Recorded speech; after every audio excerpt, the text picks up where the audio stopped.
6 years ago, we did our very first podcast of top misconceptions about active shooter incident management. And we thought it was past time to revisit that and see what progress we've made, if any, on those misconceptions and what new ones we may have today. Stick around. That's today's topic.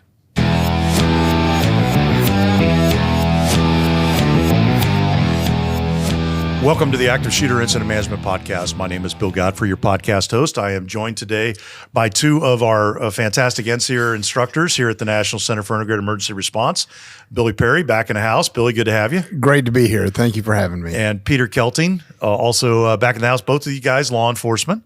Pete, good to have you here. Also, Bill, great to be here. Yep. And you guys have been with us a very long time, so a lot of years. In fact, Pete, I'm trying to remember. You may have been on the very first podcast recording. I don't recall. Do you remember that? I think I might have. Yeah, it's a long time ago. So anyways, I was really interested kind of revisiting these misconceptions that we listed back then. And we have made some progress on some, but there's some that are still need a little love. And I think we've got some new ones to talk about. So that's kind of what I wanted to hit today. So the very first thing was the misconception of this is really active shooter response is really mostly about law enforcement and about the first responders and not thinking about the fact that it starts with dispatch and we need to include them with training. And that was our first one. How do you think we've done on that one, Pete? Oh, Bill, I think we've come a long way. Even our deliveries now, we always ask about specifically dispatchers, what type of training they've had. Are they included in the active shooter training? Do they feel like they're a part of the event as it unfolds? And I think we're seeing a huge step forward in that, and the confidence from dispatch knowing how important their role is if an active shooter event kicks off in their jurisdiction. Billy, what's your thoughts? I totally agree. And you can see it across the board. And it's become a challenge in that aspect. We're going to talk about it in a minute, but dispatchers have an even higher turnover than the officers do. And just keeping up with that, though, has proved to be challenging. But we've made leaps and bounds in that arena. And I would tend to agree with both of you. I think that the awareness that we need to include dispatchers as part of the entire system response has certainly increased. Right. But do you think that we've crossed the chasm? Do you think that we've passed the halfway mark or hit the tipping point on that? Or do you think there's still quite a bit of room for improvement in getting that level of training to the bulk of dispatchers in the U.S.? I think it also has to play upon the size of the department. Correct. Training budgets and priority to include them. We have come across agencies during deliveries that are a little smaller in nature, and they find a struggle to include their dispatchers and get them involved with that type of training. But I still think we've really made a huge step forward in the progress of having an overall response start with the importance of dispatch. What do you think, Billy? Do you think we've crossed the tipping point? I think it's halfway between the two. I think we've made great strides, but we've not quite hit the tipping point. Got a little room. I think we're close, but I think we're constrained economically by what Pete was saying, by the size of an agency and quite honestly, the knowledge. You don't know what you don't know. We run into that all the time. That very, very good point.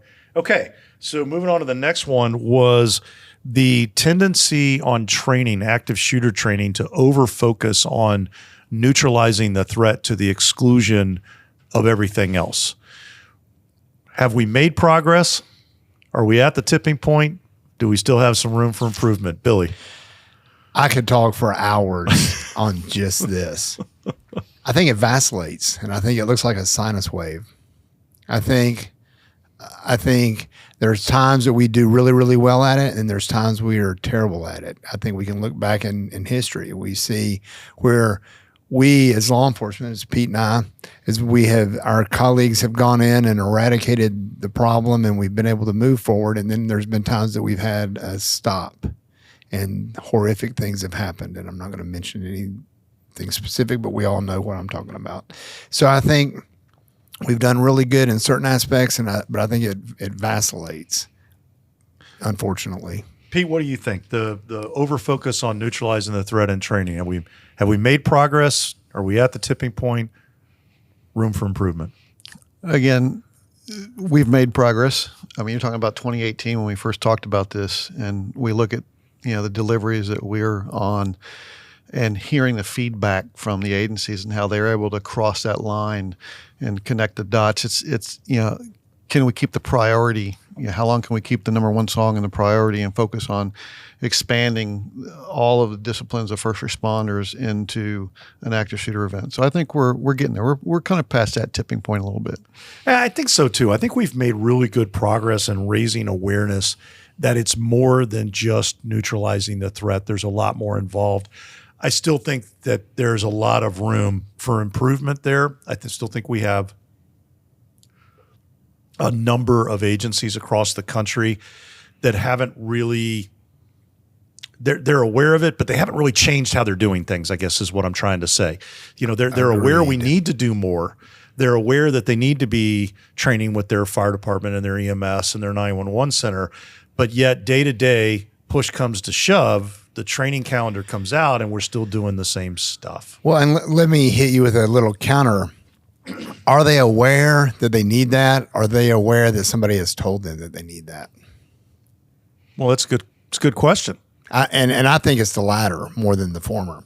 I think that they're aware that somebody told them that they needed that. But I think that, there's an old saying that when you're up to your tail in alligators, it's hard to remember that your initial mission was to drain the swamp. And I think that they're so That's busy. a Florida saying, right? It probably is, and at least South Georgia. But I think, they're so busy with the day to day that they lose sight of something that is probably, in truthfulness, a low percentage happening, a low frequency happening, and so they don't invest a lot of time and resources into it. Truthfully. I think you're probably on target there. Mm-hmm. It's what training officer, regardless of the rank, and frankly, regardless of discipline, because fire and EMS have the same issues. They do. You've got 20 pounds of stuff to fit into a 1 pound day. Right. What's not going to get done? What's going to get cut? And it seems like every year they change the standards and they require more required training. Oh, well, we made it a law. Well, great. You have 400 hours of mandatory training and a capacity to do 200. What now? Right. So I do think we've still got some room to improve on this one just a little bit. I agree. I think the awareness is a lot better. The awareness is definitely better. Okay. 100%. Then this one, which was a significant challenge 6 years ago, the tendency for fire EMS across the country to stage and wait for a secured scene or an all clear from law enforcement. Where are we at on that one, Pete? We were talking about it earlier. I mean, this one, I think we've made great leaps and bounds. I think most agencies realize that law and fire have to work together. You have to train independently of your disciplines. You have your single mission hat with law enforcement, single mission hat with fire, and if you don't put them together, we look now where agencies used to not even really understand what the term RTF was. They were still trying to choose different models of how to respond from the fire side, a little bit on the law enforcement side too. I think we've seen a great merge towards the middle and the relationships with your fire and EMS across the country to be able to train together quicker, keep it in a priority and execute what we're training.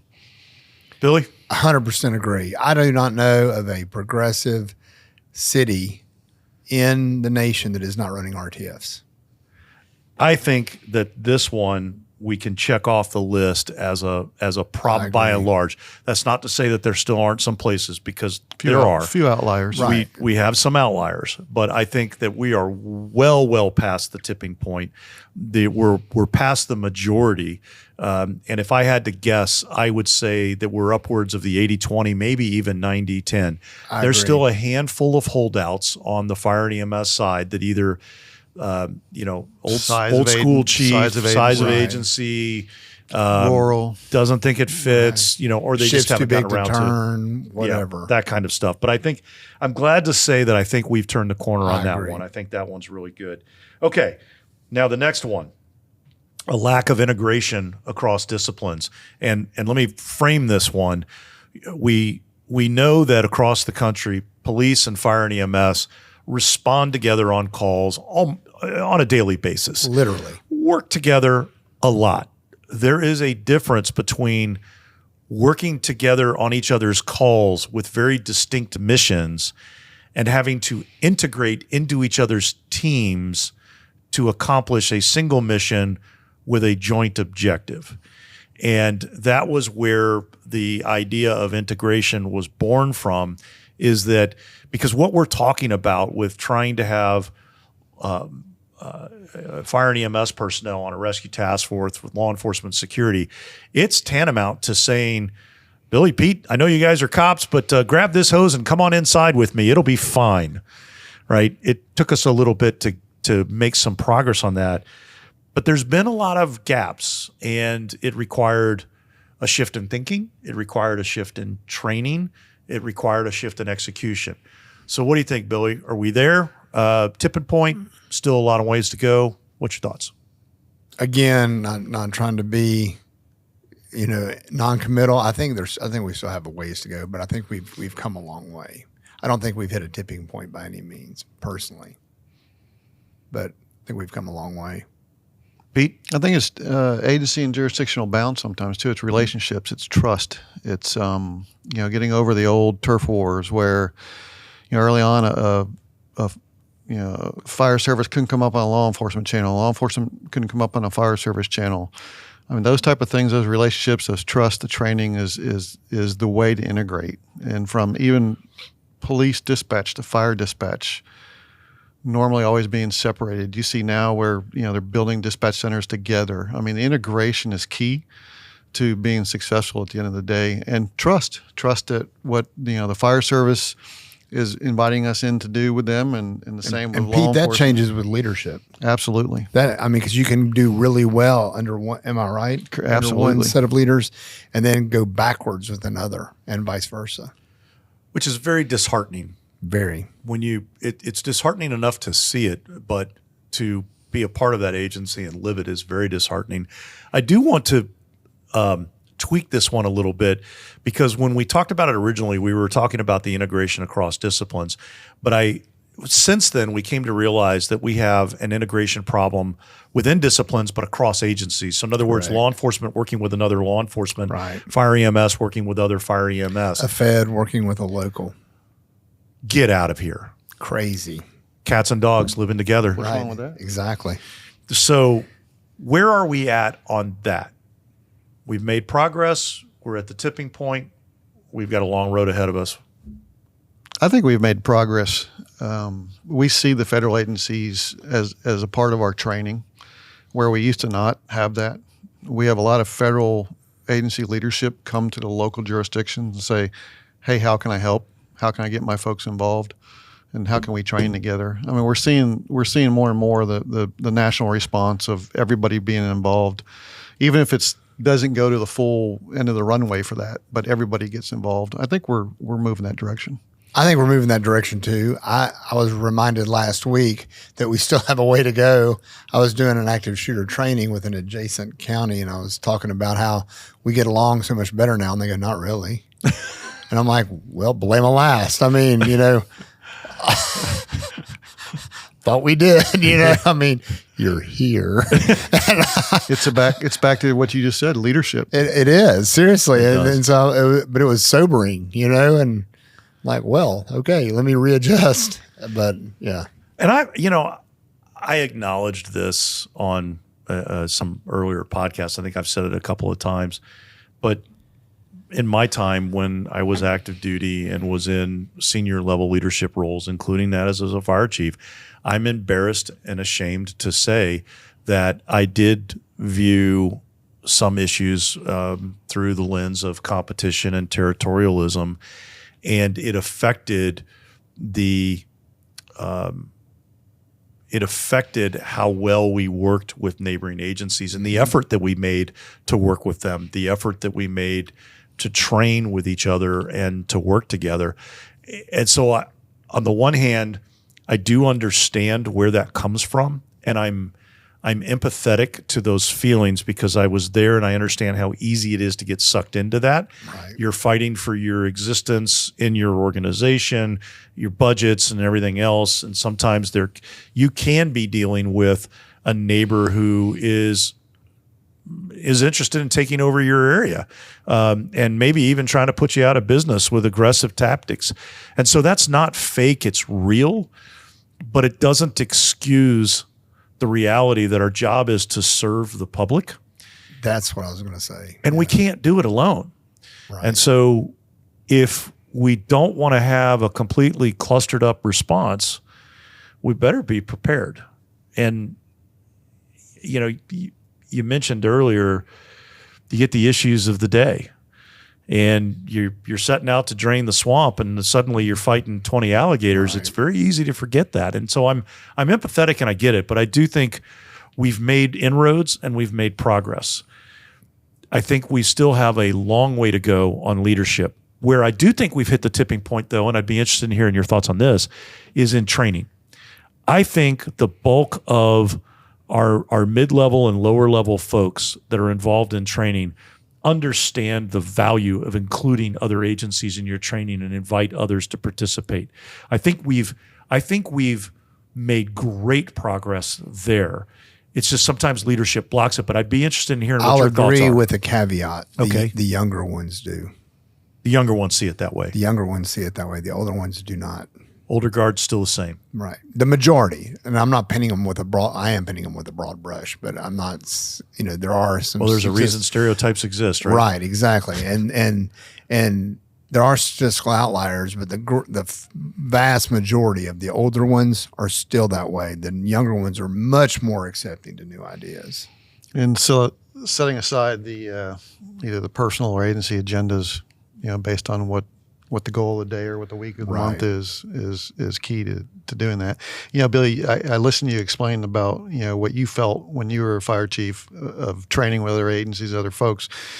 When you evaluate an agency, law and fire together, and you see that they're exchanging, you know, card pass keys to get into buildings, or, you know, hey, my house is your house, come and train. When you see that start to develop, you know that jurisdiction is moving in the right direction, and they're going to be hopefully more successful than the others that are still fighting the temptation to be territorial. Yeah, and it's something to constantly guard against, because leadership does change over time. Personnel rotate, you have turnover, and that culture that maybe you spent 20 or 30 years building can turn around and can change. I always, not to go off on a tangent here, but I always find it laughable when people talk about the culture of an organization.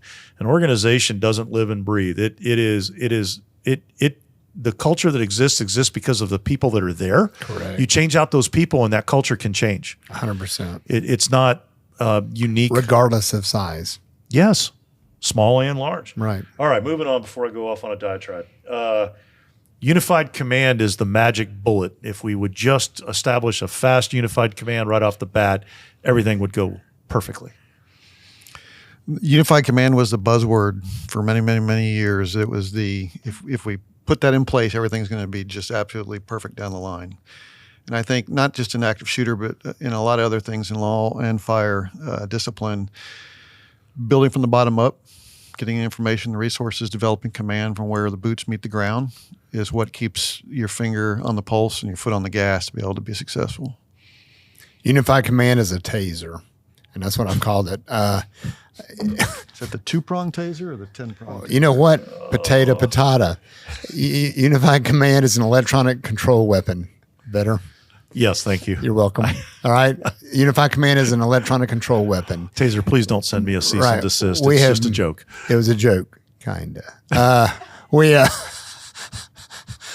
Our younger officers have become so technologically dependent that they have forgotten their basic skills or never had them to begin with. And I think our supervisory staff has gotten the same way with unified command. You know, it does bog things down if you start it too fast. You admit it slows it down, correct? Oh yes, absolutely. And, we found that the hard way. Right. It'll completely bog it down.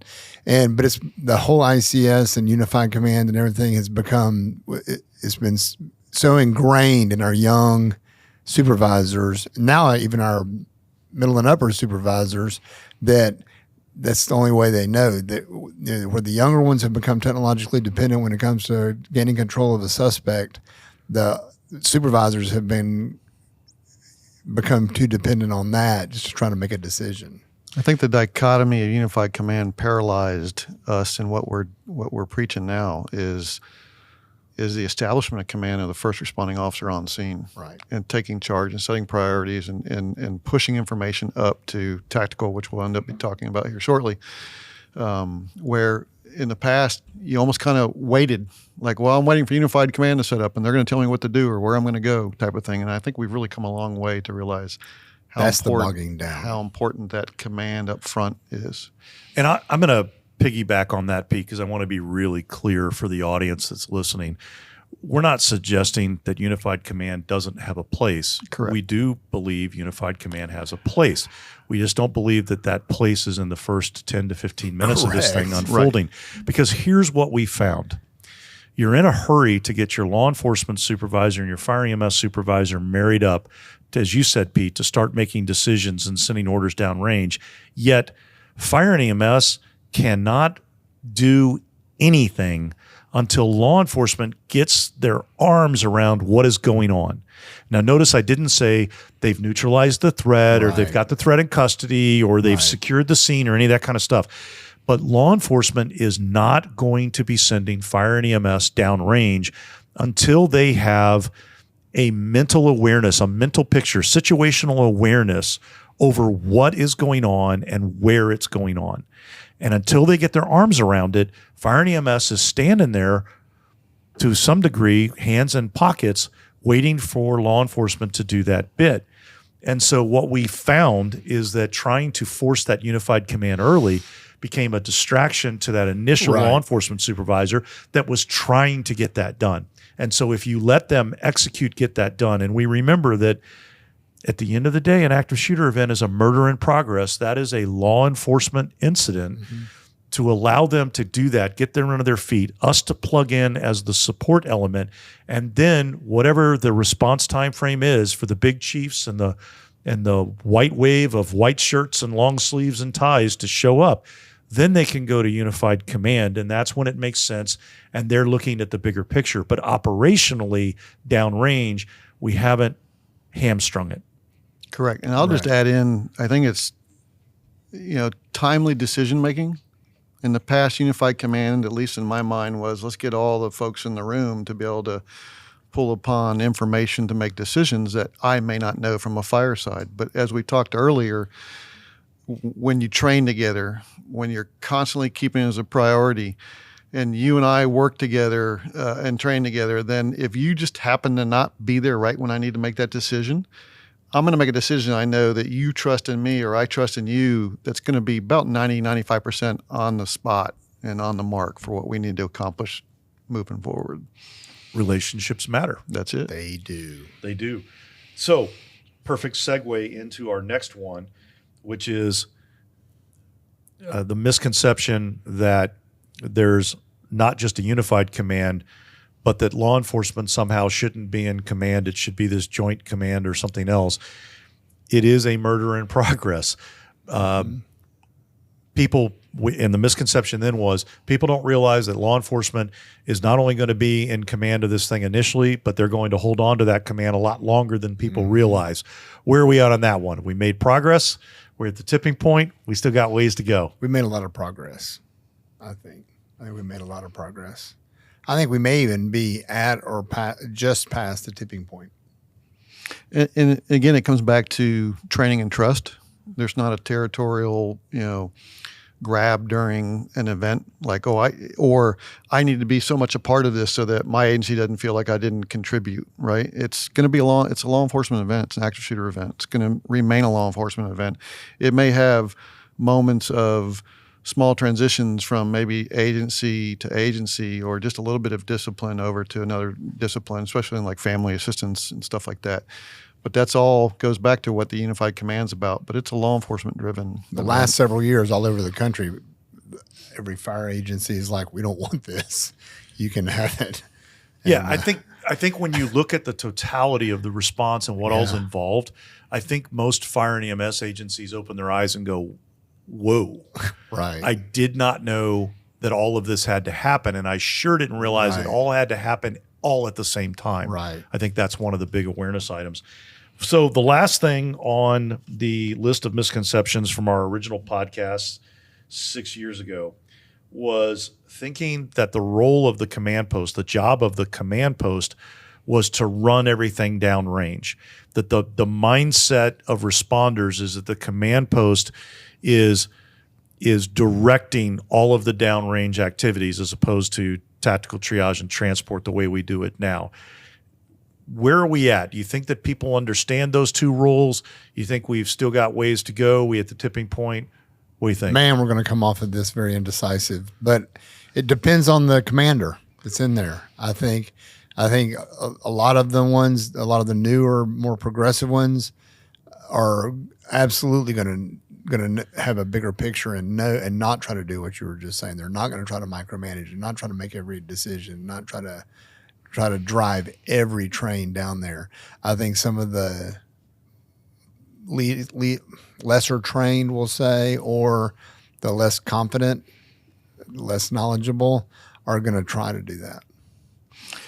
Yeah, and Bill, I instruct that position quite often in our deliveries, and as Billy was saying, some of the bigger agencies, the more progressive agencies, they gravitate to it pretty quickly. They realize that, hey, the decision has to be made quickly, and we have to have single hat mission from law, triage, and transport working collaboratively together to get that timely decision done. Where we run into, just like you said, some of the old school, some of the old guard, or even sometimes just jurisdictional, I don't want to use the word politics, but just agendas that I'm still going to be in charge. Everything has to be run from me, and it goes back to trust. Do I trust?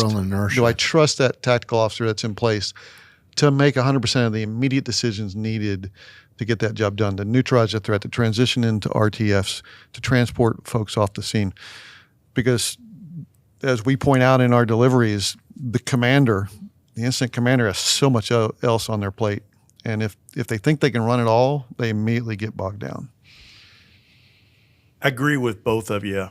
I'm not sure if we're actually at the tipping point yet or not. I think the awareness of this as an issue is increasing, but I still feel like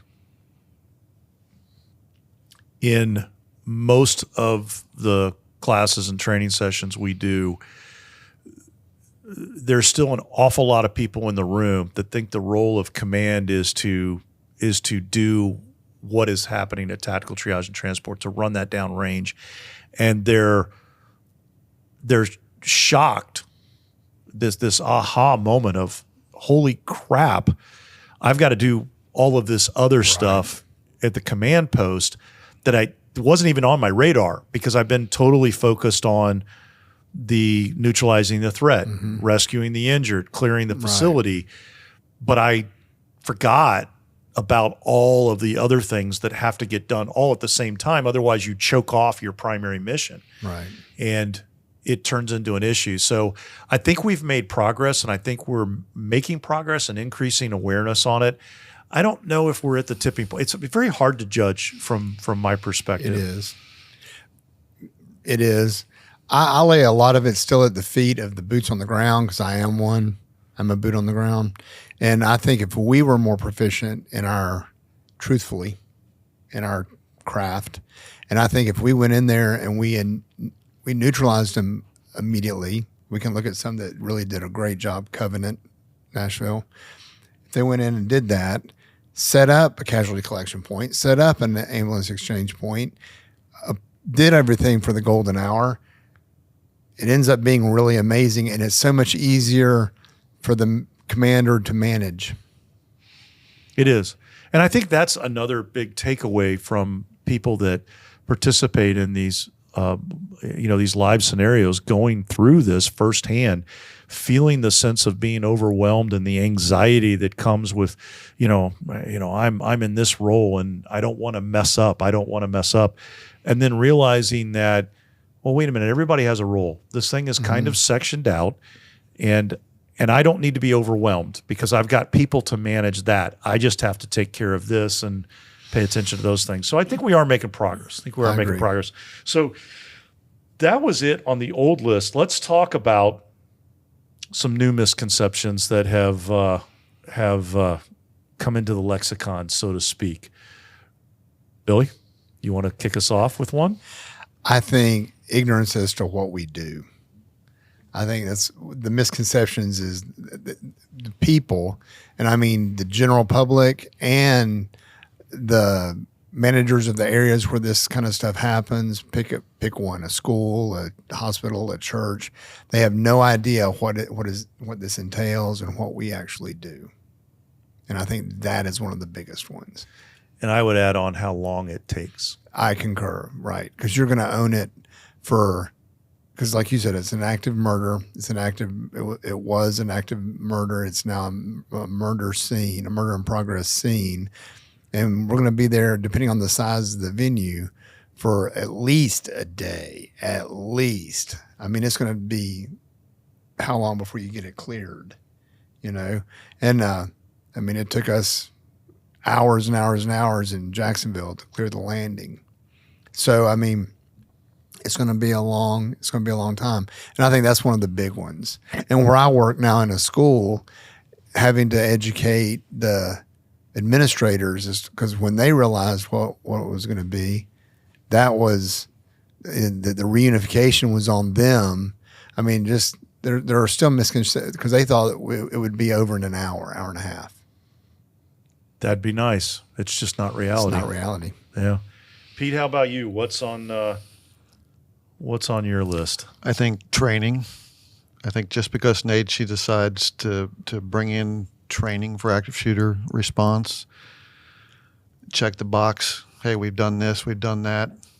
And what kind of training is it? Absolutely. I think it's a big misconception that we're done at that point. Yeah, one and done. One and done. And how do we sustain that? How do we draw it to the front line? How do we get it to the boots on the ground?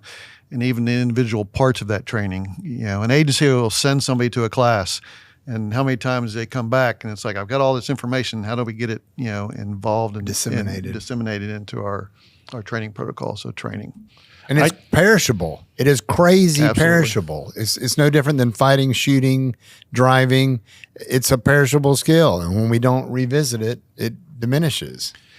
I think I could not agree with you guys more on this one. This general pervasive notion that active shooter training is a one and done thing. You can do it one time in your career and you're covered is not just foolishness, but it belies the obvious.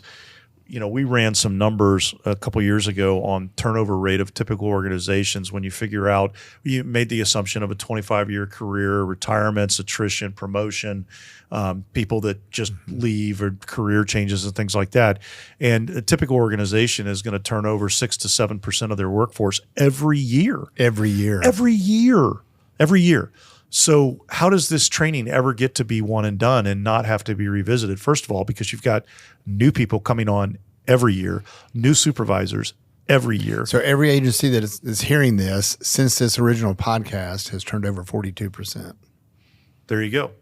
Half their workforce. There you go. Half their workforce has turned over in the last 6 years of the people that are on the streets in the field that are going to be having to do this work.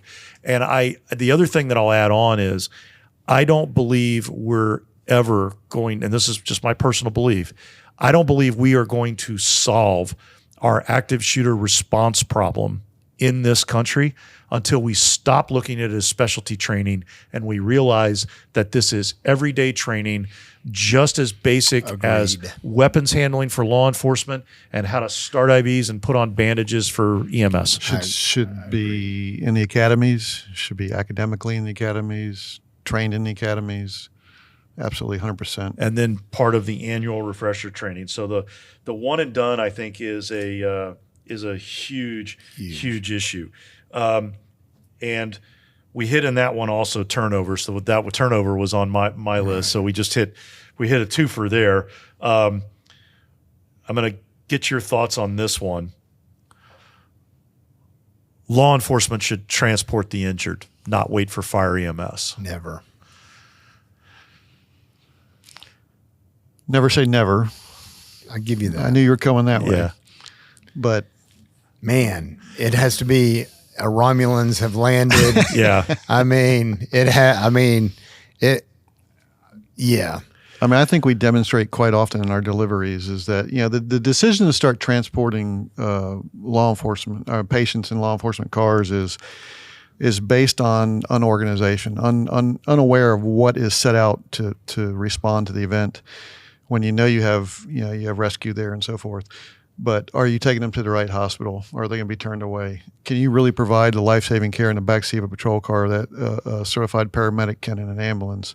I mean, there's all sorts of variables to it, but I know where you're coming with it. I mean, when he says this, my mind automatically starts going. I'm like, okay, so we have a TAC medic on our team, so you get hit or whatever, and he's with you applying stuff while they drive you a short distance to a large maybe. Yeah. Maybe. And I was going to say, I love your enthusiasm for saying never, but I agree with Pete. I don't think we can say never. I think that there are circumstances under which it makes sense for law enforcement to transport, but let me illustrate a couple of those. Number one, your response has completely gone horribly off the rails. It doesn't matter at that point why. What matters is you need to get injured to the hospital. So if you got lemons, make lemonade. Get them in there and get into the hospital is better than leaving them on the side of the street or on the curb, right? So something has gone horribly wrong in your response, and you need to take heroic measures to fix it. That's a reason. Another reason would be security issues. In some instances, and I've struggled a little bit to find this in an active shooter, but let me use a riot type of event. A riot event is very dangerous, very dicey, yet you can have injured that need to get transported. It may make sense, you've got the paddy wagon vans, things like that. Throw a couple of injured in the van and haul them down to the local hospital rather than trying to engage with fire EMS, because you don't have control over a large geographic area. There's a lot of volatility and hostility on that front. So I think that those circumstances can make sense when the security posture dictates that. And then I think it is community dependent. So, for example, there was actually two studies that they did in Philadelphia that were talking about a slight improvement in outcomes or in the survival rate by transporting the injured by police instead of fire EMS. And it's not that the studies were flawed, and I don't mean to imply that, but you have to look at the circumstances of that community. Number one, that particular law enforcement agency has a plethora of vans that they use for transporting those that have been arrested. They're readily available. They're commonly at the scenes. Security is a big issue for them on a significant number of their responses to shooting events, and their EMS system is understaffed. They don't have enough ambulances to handle the routine calls. And so literally— Let alone throw something in. Let alone throw something else in. And so literally you're standing at the scene. You've got somebody that's shot. To your point, Billy, Philadelphia is a large urban area. They got hospitals close by. You got a van. You can put the guy on the floor of the van laying down, and somebody can ride with him to try to provide minimal care and drive him to the hospital, as opposed to waiting because a fire or EMS is 7 minutes out, 8 minutes out, because they're backed up on calls.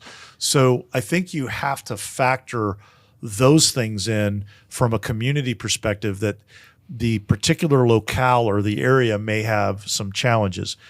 But as a broad stroke, to try to apply that across the country is a horrible mistake that is going to ultimately cost lives and fail to do what needs to be done. For example, if you have a problem, let me put it this way. We have ambulances in this country for a reason. For a reason. We have EMTs and paramedics for a reason. If your system cannot support the medical care and transport of injured from an active shooter event, then fix the system. Fix the problem and fix it now. Don't wait for the event to go sideways and try to do these heroic measures. Right. It doesn't say advanced life support just because they had letters to use up. I mean, it's there because it provides advanced life support. And I think actually supporting Billy's first mindset of never, if we tell our folks stick with that, right, then we don't get tempted to take the easiest route out when we might get frustrated. But to know that hopefully there's a system in place through your response that can get that care to the patient or even a law enforcement officer. We didn't even talk about that. Right. We tend to, when it becomes our own, we tend to think, let's throw him in the back of the patrol car even I'll quicker. get him there. And it's, where are we trained medically? Are we really, triaging that officer correctly? Are we packing wounds? Are we doing what we need to do when we can get that individual to someone that can provide care? I think all of that is important. I mean, I maybe the way to say it is never should be the goal. Correct. Or your goal should be to not need to do that. That's not to say that there may not be times when it's appropriate, but it shouldn't be your necessary. go-to move. It shouldn't be your go-to move as part of the system. Right. And the two big incidents where this occurred and often get touted would be Aurora and Pulse nightclub. Right. In both instances, the response went horribly wrong, and they made lemonades and transported people. Law enforcement transported vehicle. I would also point out that in both instances, they had hospitals less than 2 miles from the scene, and both instances occurred after midnight, where there was very little traffic on the road. So, when you look at it, if you want to have a conversation, I'm happy to have a conversation about it. Sure. But let's have an honest conversation. Right. Let's not cherry pick our reality. And I go back to what I said originally. We have ambulances in this country for a reason. If it can't support this mission, then let's fix that. We can come up with a better bad plan than that. There you go.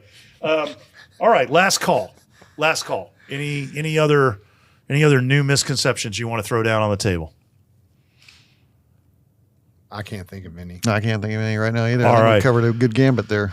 Pete, Billy, thank you guys for coming in Thank to you do for this. I having really me. appreciate it. This was a fun one to revisit. July 2nd of 2018, 6 years ago that we did that very Crazy. first podcast. As always, thank you to our producer, Carla Torres, for pulling this stuff together and making it look great. If you haven't liked and subscribed to the podcast, please do so. And until next time, stay safe.